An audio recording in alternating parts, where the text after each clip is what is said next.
So we're going to move over now to artificial intelligence, which is, it seems like artificial intelligence is permeating so many aspects of everyday life. And that includes our roadways as well. AI is helping FDOT conduct what they call smart traffic counts. I'd like to ask both of you about that. AI, it doesn't seem like it would be an FDOT helper, but it is, right? Absolutely. We look for any opportunity to be efficient. Specifically in the areas of administrative. AI is a very good resource to look at data and draw attention to the human eye. Specifically when we look at traffic patterns, specific to emergency responders. Obviously when we have a storm coming in, we want evacuation to be efficient. Reverse on the return home.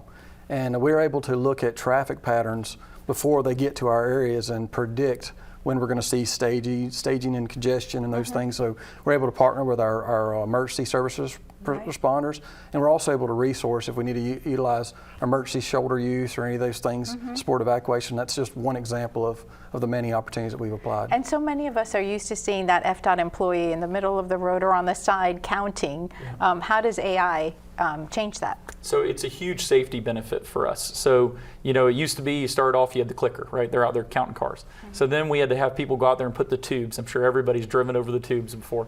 And so now this is just the latest progression. We put a camera up, the computer is actively reading the counts and providing the data to our staff. So it keeps my staff out of harm's way, and it also prevents, any kind of negative interactions between vehicles and our staff, which is great. What are the safeguards though with AI so that bad actors cannot take charge and do something very dangerous with that? The department's policy on AI utilization is very robust.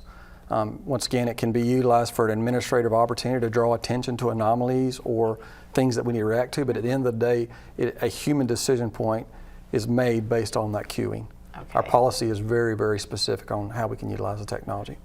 Procurement is another area where the business community has shared with us on the show Florida This Week how AI is actually a helpful tool for them.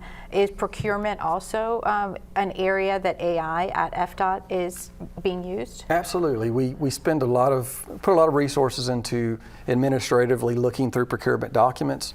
This is a way to, once again, pull out those anomalies.